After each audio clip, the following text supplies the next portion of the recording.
Welcome back for another episode of the Skids Giggles Podcast. I'm Pascal, and I'm joined by my co-host Bryson. How's it going today, buddy? Hey, Pascal. Hey, Skigglers. It's going good. You know, it must be Thursday because I've got throwback vibes. Ah, come on. What's up with the throwback vibes? We're talking about BMX today, and that has nothing to do with throwbacks because BMX is right on top of the agenda again. You know, it's back in the Olympics with 2 disciplines, no less. So we're actually mega stoked. We just got done recording with Jo Dovat, who is the national coach for the U19s in BMX race. It was a really interesting conversation about a lot of things that we care about, like progression, keeping kids entertained and interested in the sport, bringing kids to the sport, and of course, like all the performance aspects and how the Swiss cycling organization operates in that space. It was really interesting.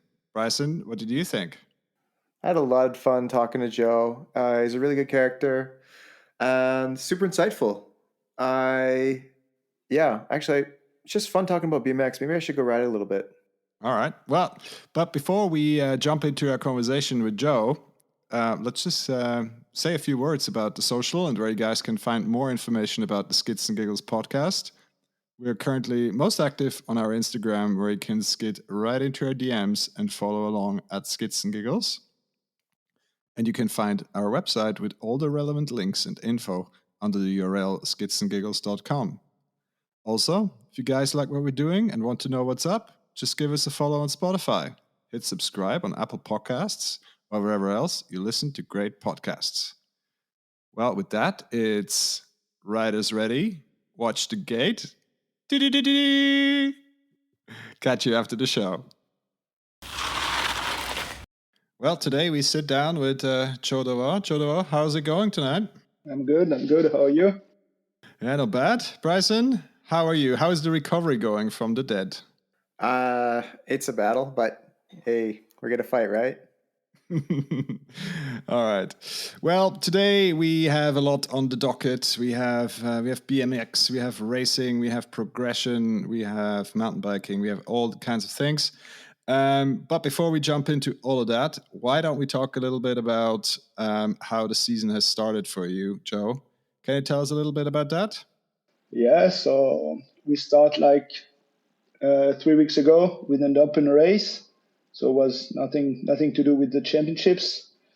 Then we get the first 2 rounds of the European Cup. It was really good. We had a selection from athlete that we took good care of, and yeah, we get some decent results. So if I remember correctly, we had 2 final in the junior man category, 1 in the elite, and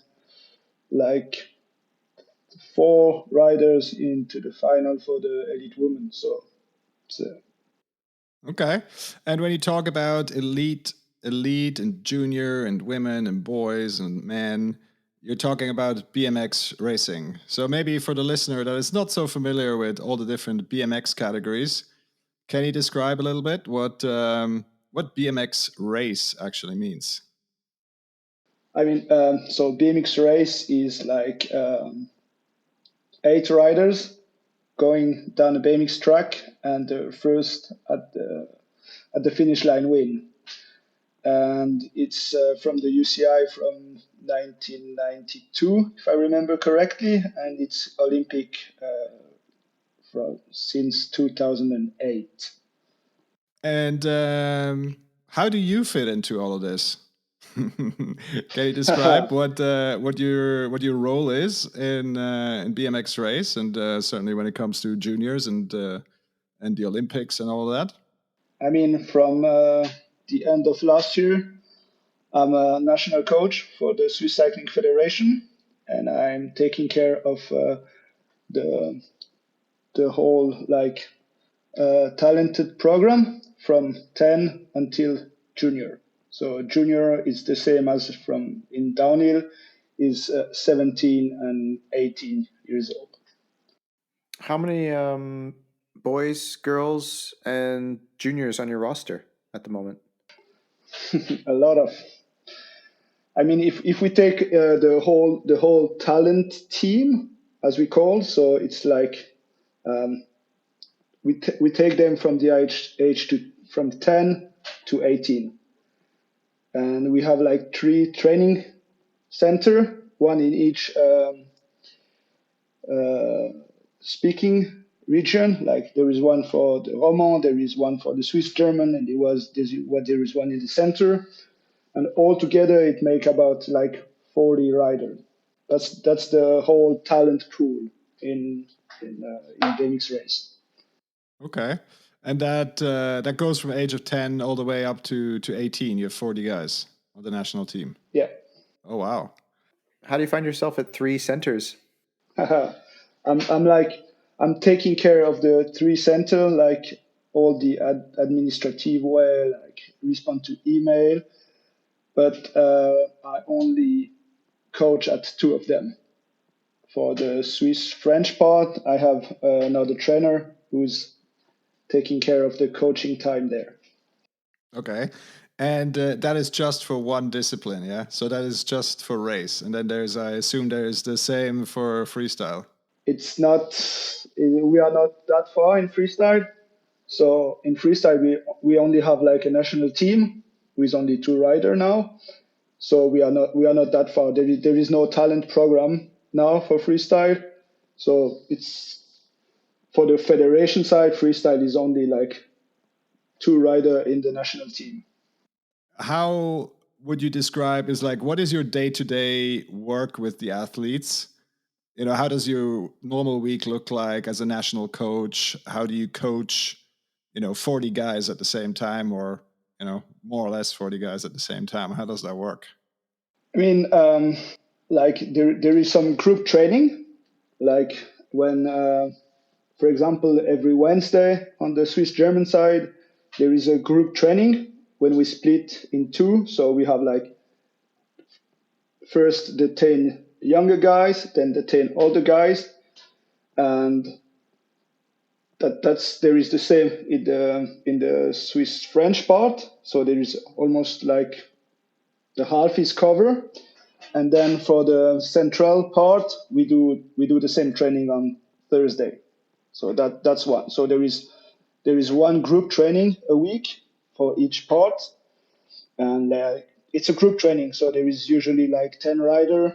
So it's already a lot, but at least they can ride together. They can like battle each other. They can race in a group, and that's what we done at the races. So it's good for the fighting and the race system, but then it's really hard to do like really individual feedback and stuff like that, because 10 is already a lot. And there is also some like morning training for the people. So for the rider who are at the sports school, they usually have the Tuesday or the Thursday morning off, and we have one training, and there it's really small group, so it's like usually 3 or 5. So during this training we can work way more in detail. And for the last part, with technology, it's really easy to send me a video. Like they go to the track, they film a gate, so a start or a jump or something, and they send it to me and they say, Joe, what do you think of that? And I can do an analyze with an app, or I can send a voice message, and there you go. All right, and then I guess the different athletes that on top of the national team, they also have training and coaching with their local clubs and other facilities, or is that purely with you? No. So like there is no generality, but usually until 14, they do one training with me and then 1 or 2 with the club.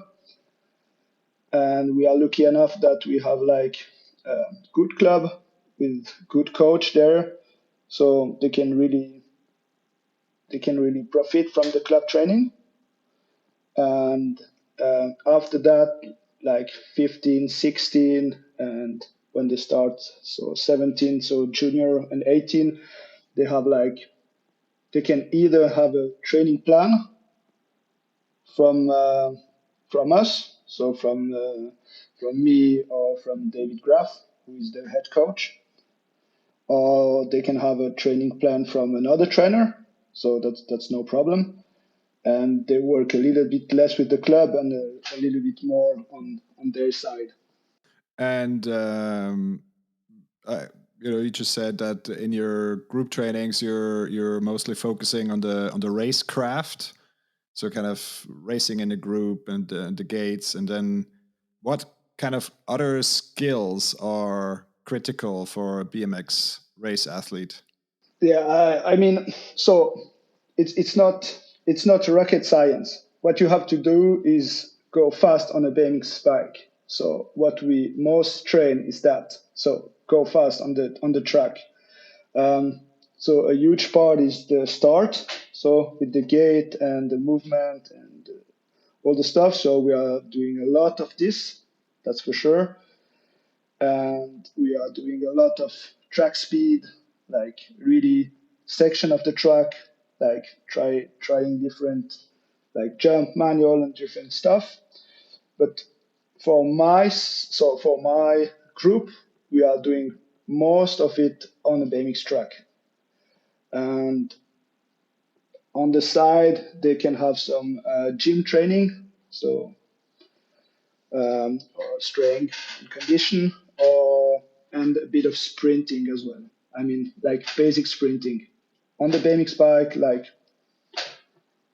it can be uphill sprint, downhill sprint, but I would say like most of the training for my athlete is on the BMX, and a good part of it is on the BMX track. Joe, I've had a lot of good times on BMX tracks. Never formally riding BMX, but I've got a dirt jumper, and I've always had like a kind of a kick around bike, a hardtail that I just ride on, and find myself some indoor, some outdoor BMX tracks. I don't really know anything about BMX, and I haven't, yeah, as I said, done any formal riding, but I've always found a lot of fun riding some BMX tracks and even pump tracks, right? Uh, like there's really big exhilaration riding with your friends, all like handlebar to handlebar, seeing who can go furthest or how high you can go and stuff. What's the difference between the tracks that these athletes are going on? And are they going to like just the one track, or are there multiple tracks that they get to practice different techniques and skill sets on? Yeah, I mean, there is two different stuff regard tracks. There is what we call normal track, and there is what was before called a supercross track. Now it's not, UCI don't call it supercross anymore. But the huge difference is the normal track have a start meter, who is usually 4 meter, the start hill, and the supercross track have a 8 meter hill. And that's I don't know if you've already been to the pump track in Kranche. There is one 8 meter hill there. So that's the two format. And like when you are a kid, you are racing on the small hill, and when you get junior, you're starting on the 8 meter hill. So it's not a new sport, but it's something else. Yeah, it's much faster, and I assume the jumps are much bigger, and so it's like Yeah, the difference between motocross and supercross. yeah, it kind of like that, but yeah. And for in Switzerland, we don't have a lot of supercross track, so we have like one in Grenchen, one in Aigle. So we try to train as much as we can there, but it's not always easy. So we do a lot of training on the normal track, who is what you probably rode, so the club track. And for my team, so my athlete, we try to ride as much different track as possible. So to do the variety of jump and stuff that we can do as much as we can. So we go to the track in Winterthur, we go to the track in Weinfelden, and we're trying really to ride as much different stuff as possible. So to have like as much technique as possible. One interesting element, and because, seeing that you're the junior national coach, is, this all sounds like very serious and sprinting and weight training and technique and all of that. But how do you keep that fun for kids that, they're 10, 11, 12 years old, all the way until they're in elite at some stage? Because, it's kind of a similar analogy to, let's say, ice skating, like speed skating. So, the tracks are slightly different every single time, but they're pretty similar. How do you keep that fun? Like doing fun stuff with your bike. I mean, for example, when you have to do like an endurance session, so you will have to do like 5 or 6 full laps, like not in a row, like five full laps. And if you ride a BMX track, how exhausting it is to do 1 lap. So if you have to do that is on your schedule, then just make a fun warm up, like trying to row the whole straight, to manual a whole straight and stuff like that. So have fun on your bike, like maybe do a new transfer or jump double backward, whatever. And then you go to business. And that's how you keep it fun. And I mean, there is going to be a way sometime where if you want to perform, that you have to be serious. But on the side, your warm up, you can do whatever you want. You can just play with your bike. And the cool down, same. I mean, you can do your 6 or 5 full laps, one after the other. And then you say, all right, to go down, before I go home, I'm going to do this challenge or this challenge. And then you try to keep it fun. And at the end, I mean, it's still riding BMX. It's still go fast, jump, manual, do some stuff. Even if it's on the training plan, it's still fun. It's not like, oh, you're going to run 40 kilometers today. True. It's still riding bikes, still having fun, still having a good time. The other thing, of course, more recently now with the Olympics is you said that the tracks are changing, and they're not every single track is the same. But I've read and heard some coverage about let's say some athletes that have a lot of funding, that they basically built their Olympic tracks that they know the layout of. They built that in their backyard and are training precisely on that. So how important is that to have all that infrastructure available? It's a part. So every federation know how important is it to have like something similar. But at the end, for example, for Tokyo, the guy who built the replica and had the exact first straight, I mean, it should have been the exact first straight, doesn't perform that good. So at the end, it's no secret, like the starting hill, which shape is going to be. It's going to be 8 meters. There's going to be like 2 kink, and you know how it should be. So you can build one, and all the federation have one. And in Switzerland, we have one in Egg, we have one in Grenchen. So you can train on that. But I mean, all the other federation are doing the same. So it's not what is going to give you a huge advantage. It's going to help you, but it's not a secret. I mean, it's no secret to anybody. Okay. So at the end, I think the rider capability is going to play a more important role as if he had the exact same track at home. Time and time again, we hear about really notable high-performance cyclists coming out of BMX and crossing over to, let's say, downhill and enduro, other mountain sports, or other cycling sports. And they have really like the kind of they say they have the typical BMX style, like the explosiveness and the handling skill. Have you seen any athletes recently made a crossover from BMX to mountain bike? And if not, what would you do to prevent them? I'm not going to prevent them. I mean, if they want to ride mountain bike, they can ride mountain bike. I have no worry with that. And if they what they like, I will be an idiot if I say no. You have to stick to BMX, because if you're not riding what you want, then you're not gonna have fun and you are not gonna perform. Um, I don't have a huge example now, but I mean not on my team, but I remember like I would say 5 years ago, I saw Thibaut Daprela racing an Europa Cup in Verona, like 5 years ago.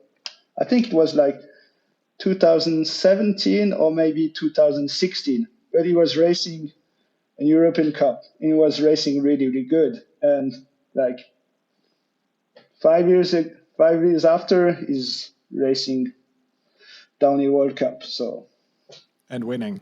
And winning. And winning. Destroying. He's a beast. He's a beast. No, I mean, there's obviously some fantastic athletes coming out of BMX. I think we're not spilling any beans or any secrets if you say that. What is it? Jared Graves and was it Thibaut Daprela has a BMX background, and there's plenty of others. Loic Bruni has a BMX background. Obviously, BMX background currently, if you're frequenting the pink bike sections, the comment sections is kind of a thing after the Pink Bike Academy. But yeah, it seems to be helping quite a lot for a lot of athletes, certainly when it comes to explosivity and certainly bike skill. The other thing I'm curious about is, kind of, so how long have you been doing this, and what has been kind of the most rewarding in all of that time that you spent with working with kids and young athletes and bringing them to the top of the sport? I started to help like the training center in 2010. It was back then in the French part of Switzerland. And then in 2018, I started to doing that like as a job. At first, it was like only 50%, and from last year, it's a full-time job. So I have like almost 12 years as an experience as a high performance coach. I mean, I'm not the kind of coach who say, oh yeah, I take the credit for this win or this win, because I know like kids or athlete, I'm gonna say kids are come to me when they are 10, and then they are gonna leave me when they are 18, and it's only part of the process. I want that after they're gonna be successful in under 23 and then in elite. So it's like really I'm really part of the career as a process. But yeah, when I moved to Zurich, I started to work with Cedric Guti. He was like 15, and then he had a pretty successful career as junior. So he won like the European and the World Championships as junior. So that was rewarding, but I was not like taking credit of it, because I know it's part of the process. And then last year he made his first like World Cup podest in elite, and he was at the Olympic, but as a how you say that, A reserve? as a alternate, yeah, exactly. So unfortunately, he didn't race the Olympic, but he was still there, and yeah, and I think he's gonna be one of the next big name in BMX in Switzerland. So that's rewarding, but I'm not taking a huge credit of it because at the end he is on the bike. I'm just trying to give my best, to give him the best possibility to do good, but he's on the bike. Oh, yeah, absolutely. I mean, at the end of the day, the athlete needs to, you know, needs to put one foot in front of the other to make the pedals move. But I think there is a, big role for the coach and providing the framework and the foundation and the development path to success in the elite and then potentially a professional career. So I wouldn't undermine that. I don't think that your role is very, very small in that process, and I don't think you need to undersell yourself, especially when if you can keep athletes engaged from the age of 10 all the way through 18, and we all know what what happens between those years, in sport and outside of sport. So that is, I think, a huge achievement, and that's why I'm so interested in it. And obviously, I'm facing this challenge with my own kids as well, relatively soon. So that's why I want to also educate myself. I have some, like, I'm not going to say deception, but some rider already sent me an email and say, Joe, I didn't see myself as a high performance athlete. I don't want to race anymore, and I'm fine with it. I mean, I try to do my best. I try to take as many athletes as possible to the top, but I know I'm going to lose some on the way. And yeah, it is what it is. And as I said before, I'm not trying to get any credit, and it's rewarding when one of your athletes do good at the race. But I will say it's as rewarding as when you go to a pump track and you just give a small tips to a kids and you manage to get the whole pump track without pedaling. And it's like it's helping the other as good as you can. And of course, medal and stuff like that is good, but at the end, I just want to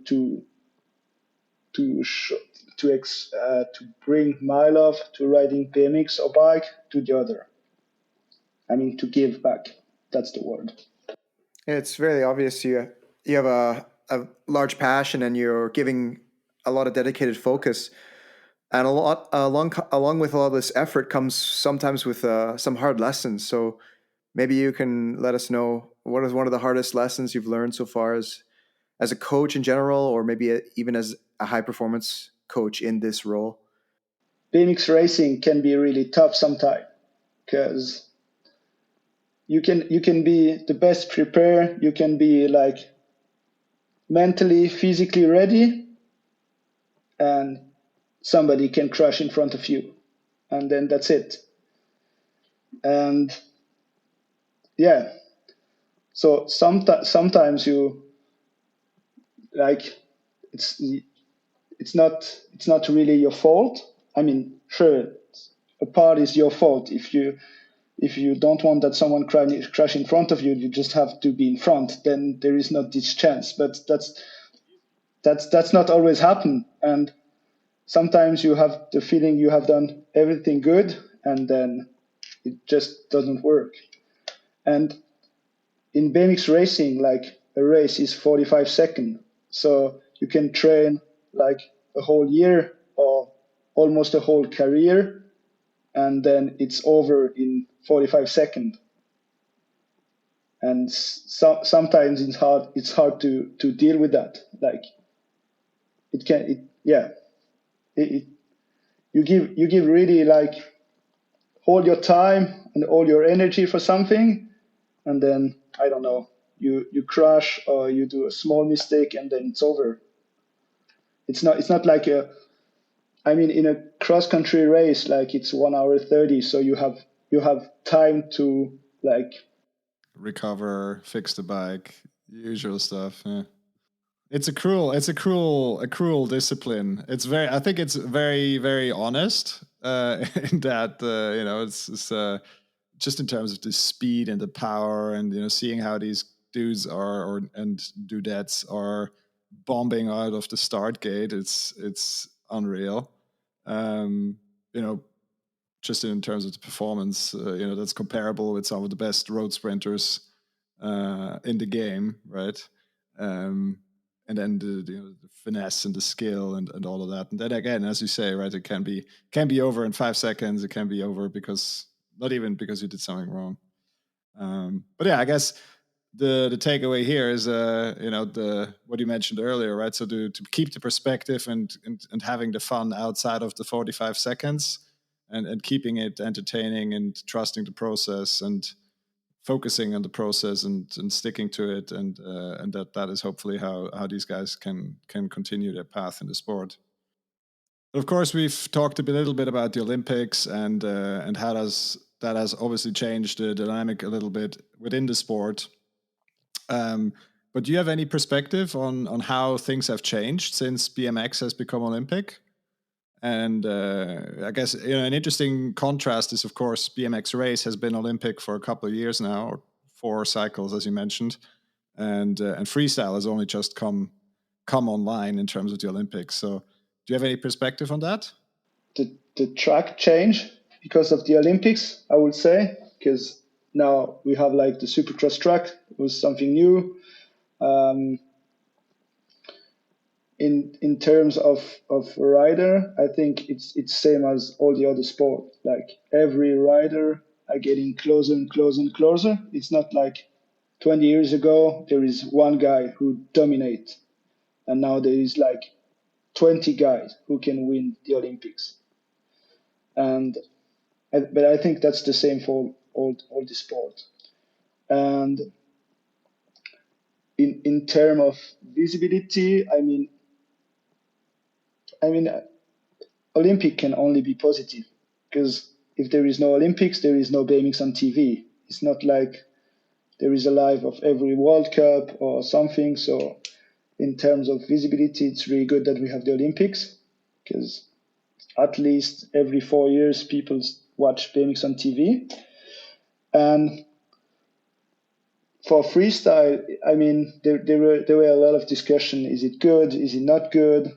That it's at the Olympics, kind of the same debate as for skating, and I mean skateboarding.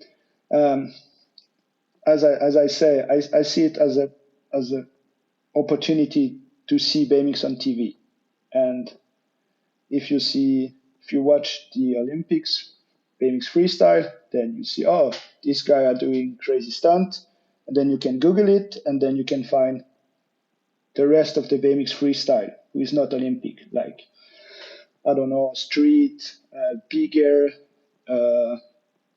vertical ramp, and stuff like that. And then at least you found BMX, and that's the positive way. And for the athlete, I think there is a huge change, because now with the Olympics, they can be funded.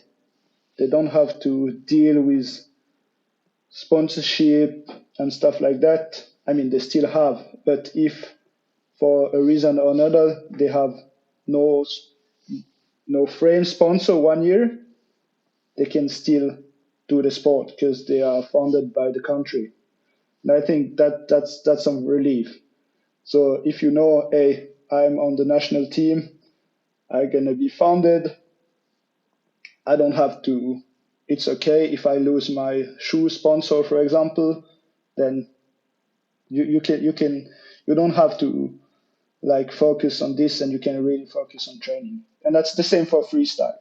I mean, now there is a guy from Team USA who I founded, and if they don't have like an energy drink helm, they can still live from the sport. I guess that's a very important aspect that a lot of people are missing from the equation, right? When it comes to freestyle sport, right? Because it levels the playing field to some extent. I'm not saying it's completely fair compared to someone that has an energy drink sponsor or whatever else sponsor it is, like a big time big money sponsor, right? But at least it gives everyone the opportunity to 100% focus on the sport. One final one on, bringing people to the sport and the Olympics and all of that is kind of, you mentioned that it's the Olympics is a great platform to bring people to BMX and that people see it on TV and they can appreciate what the performance is, etc. But what else are you doing to bring more people to BMX? Is there any let's say marketing activities or how do people find BMX today? I mean, nowadays you can find everything online. It was not like when I start BMX, I was waiting that it's the end of the month so I can go to the shop, to the library and buy the last ride BMX magazine. Now you can if you have Instagram, you will find sometimes BMX because you will see something. They are using it in advertising, in a lot of stuff.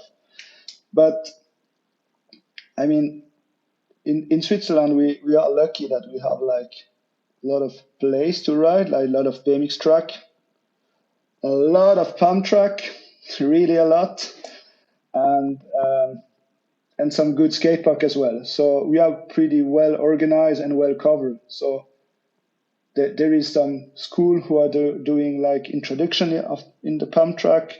There is some like you can do on the holiday. The holiday program is going to bring some kids on the pump track or on the BMX track, and that's how you bring kids to try.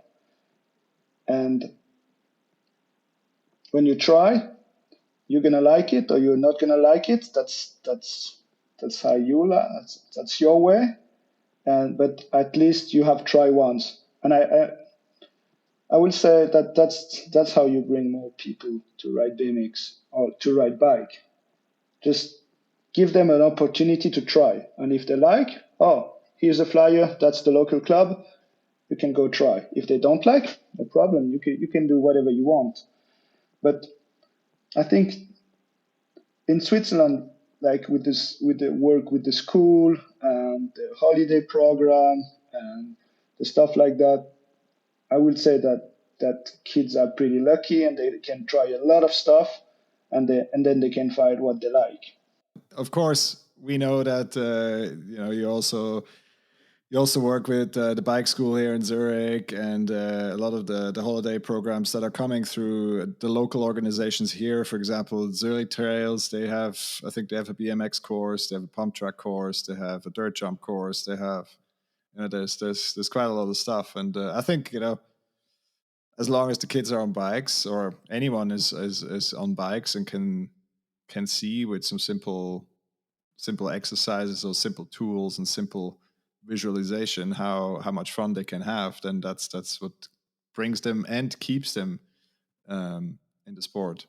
One of the things is just as I say to like every rider that I met, I said like just be kind with people. Like you go to the park, you see someone do a tricks, and then he come to you, say, "Oh, can you do a backflip or whatever?" And then just be nice and say, "Oh yeah, I can do that tricks. Oh, you wanna try the bike?" Oh, just be nice, and then there is gonna be more and more people on bike. All right. Well, let's circle back a little bit to the beginning. I mean, I've run into you in a number of capacities. Some random photo shoot for the bike school. I've run into you at the skills park, teaching some kids to jump their BMXs. Seen you around at the pump track. So I guess the big question is, how did you get into riding yourself? As far as I can remember, I always loved to ride bikes. And then when I was 6, I moved to a place, and my house was like 300 meters away from the BMX track. And it was not enough. The guy in my class was riding like for 5 years and was really, really good. So he just say, "Hey, Joe, let's go to the track." Then I went once, and then I convinced my parent to join the BMX club, and then that's it. But I don't know. At the beginning, it was not like it was like same as I was. It was like my regular sport. It was not like, oh, I want to do that a lot. It was only, oh yeah, I have to do sport once a week. I go to the BMX track. But as soon as I would say I become a bit better and start to jump manual and have some skills, I was like going every day 5 hours to the track. I was really like waking up on the weekend, go to the BMX track at 10 and come back at 7 and ride the whole day. Okay. And was that just BMX race, or was that, or, you never made any distinction? You just rode BMX or you rode bike and that was it? It was racing. It was like, as I say, I get in the club. I start riding bike like I was doing jump in front of on my home and stuff like that, like building jump with like plywood, like I would say all the kids have done once in their lifetime. And Yep. then I went to the track, and then I signed up on the BMX club. So I was a BMX racer. And from like 10 to 14, I was like really BMX race focus. And it's after, when I was like 15, I met some guys one day when I was crossing the skate park. He was riding BMX, and he said, "Oh yeah, you want to try?" And then I went with my racer bike at the skate park, and it was fun. So that's how I get into freestyle. And after, I was like, I always have like some kind of periods. So at the beginning it was more race, then it was more freestyle when I was a teenager. And I would say from like 20, it's only riding BMX. Doesn't really matter. I can have fun on everything. Do you currently own an alternate bike, road bike, mountain bike, city bike? I have a lot of bike. Right on. I would say I have a race BMX, I have a freestyle BMX, I have an enduro, I have a downhill bike, and I have a city bike, and an e-bike as well. Sorry. So all bases covered. Nice. Exactly. I'm down with that. It's all bikes. You still have to pedal. Are you still living close to a track? Not anymore. I'm living in Biel, so I'm close to some pretty good enduro trail, but not that close to a BMX track. But I have like around me with 20-minute car, I have like 3 pump track. So it's a good mix.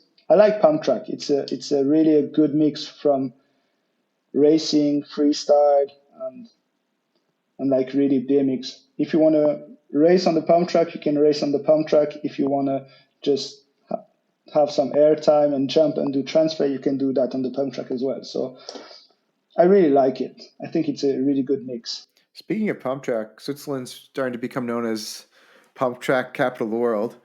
Have you seen a lot of influx of riders coming, like starting just as pump track people who go there, and then all of a sudden are like, whoa, there's another genre of pump track called BMX race. Like, are there people coming in through pump track into BMX, or where are the people coming from BMX when they're coming through? That's a really good question, because that's one of the goals that we will have with the federation is like bring all the family and all the people who goes on Sunday to the pump track, that they can find that there is a club. Because usually pump track, they are just build and live there, and there is no really like life around the pump track. There is some who have classes and activity, but most of them it's like build and then there you go, use it.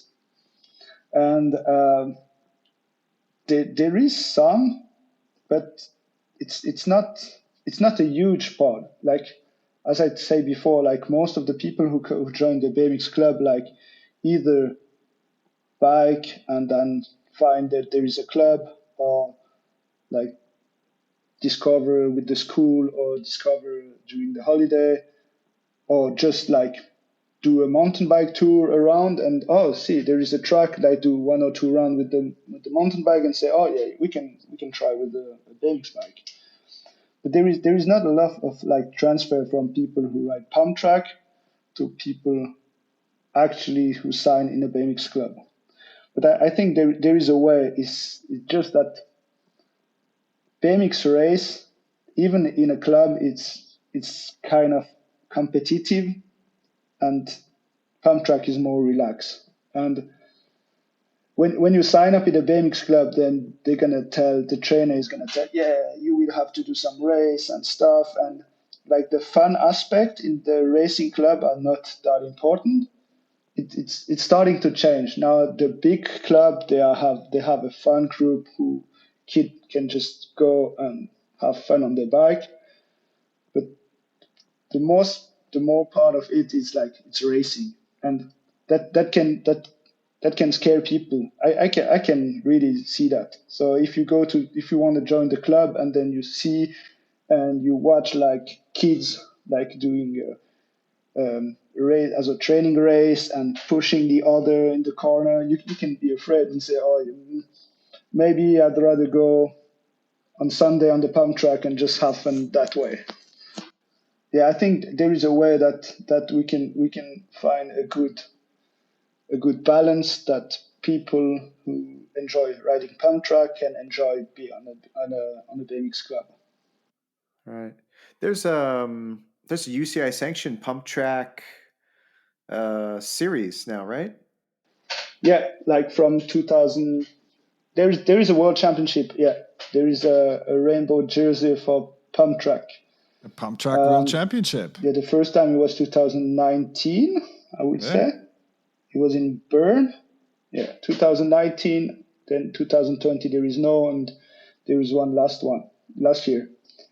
But the pump track world championship as a part of the UCI, I see it as an opportunity for the racer to win something else. Because until now, like last year, the two guys who win, I mean the girl and the girls and the guy who win was BMX racer, and in 2019, the girls who win in Bern was a racer, and the guy who win is an ex-racer. He was riding a dirt bike, but he raced a long time on the BMX. So I see it as an opportunity, because same as when you race mountain bike, you can win the world in Olympic cross country, you can win the world in short track, you can win the world in marathon. So there is pump track. I see it as a complement as BMX racing. You can be the world champion in BMX racing, you can be the world champion in pump track. So if I had a friend coming in from Canada and he's like, hey, let's ride some pump track, BMX tracks, let's do some general, let's get out there on our bikes, and I don't care what would your advice be? Go on pumptrack.com and make a road trip, because there is plenty of. There is really plenty of. But I don't have really a favorite one, but you can go to, I would say go to Aigle, because Aigle is a good one. And if you are lucky enough, you will watch some pro racer riding the big hill, and maybe they will let you do a round. I mean, there is so much pump track, and there is so much that are pretty good. So just like, yeah, open the map and then point one and say, all right, let's go to this one. And if you want to do if it's from Canada and you want to ride a lot of different bike, I will recommend to go to Graubünden, and just there is like 100 of pump track and probably 100 of trails. So you will find something. All right. Well, before we start wrapping up, I have one final question I wanted to ask, and With so many bikes and so much riding in your professional life, how do you make sure that you still have a ton of fun on your bike? That's a deal that I do with myself.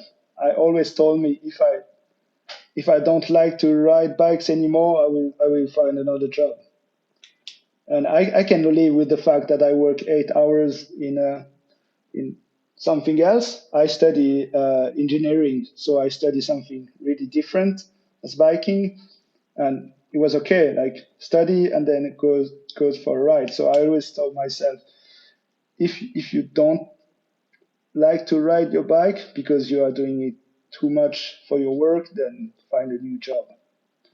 So that's and until now it's working pretty good. So I always try to find a time where I can have a session for myself.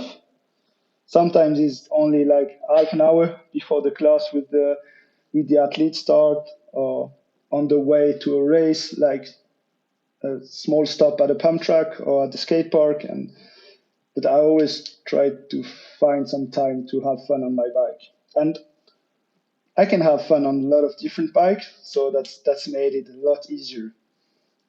All right. Well, we're getting towards the end of our time tonight, so we would like to close out our show with our infamous closeout questions, if that's okay. How about we start with the first one? I have a feeling we already heard a little bit about that first bike that got you really stoked on riding. The first one who get me really stoked, it was not the first BMX. It's the one I get when I was 13. It was a black DK complete, and it was the first one who when I jump on it, I was first capable of doing stuff like manually jumping, and it was like the first bike I pay with my money. It's like, yeah, it was really the first bike I was really excited to ride. So when I put it back in the garage, I was like, I can't wait for the next time we rode together. You still have it, or do you know where it is? I know where it is. I give it to a friend, and he still have it. He has it as a decoration. Okay. So worst case, you could get it back. I can get it back. Very good. Well, second one, I'm also very curious about your response to this one. No pressure. Imagine yourself as Harry Skidini and you are a bike magician extraordinaire.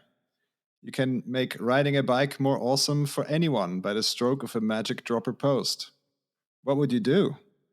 I mean, bike coach are not gonna like me, but I will give everybody the skills to jump confidently. Yep, I'll take some of that. Double dose for me, please. So we all know BMX a little bit notorious for a little bit of a wild ride. Maybe it's part to do with only a back brake on some of them, at least on race bikes. If you want to pull off a great skid, maybe not on the track, and maybe even not even with rear brake. But how would you do that? I mean, we only have back brakes, so it's pretty easy. Go as fast as you can and just pull the brake and see what happens. And if it goes left, it goes left. If it goes right, it goes right. If you have to take off the foot, you take off the foot. Just go full speed and pull the lever. With only back brake, it works pretty good. Yeah, there's no way out. There's one exit door. All right. Well, Joe, this was really cool. Super interesting. If our listeners have any questions or want to know more about BMX race, the Olympic movement, about yourself, where can they find you? They can find me on Instagram. They can find me on the Swiss Cycling website. So there is my email address over there. So if you have any question regarding BMX, just text me or send me an email. Sweet. Well, we'll put that up in the show notes when this goes out, so you can find it there. Joe, again, thank you very much for your time. This was really cool. Bryson, thank you for your time. It was also very interesting with you. And we'll talk to you soon, hopefully in person. Adios. Thanks for listening. We really hope you enjoyed this episode. As we mentioned at the top of the show, you can find all the links and the relevant info to this episode in the show notes. Also, if you enjoyed this episode, why don't you share it with your riding buddies? It really helps us grow our show and reach more cool people like you. That's great advice, Pascal. I really enjoyed making the episode as well. And I'm really looking forward to all the cool stuff we're going to be doing in 2022. So stay tuned, guys.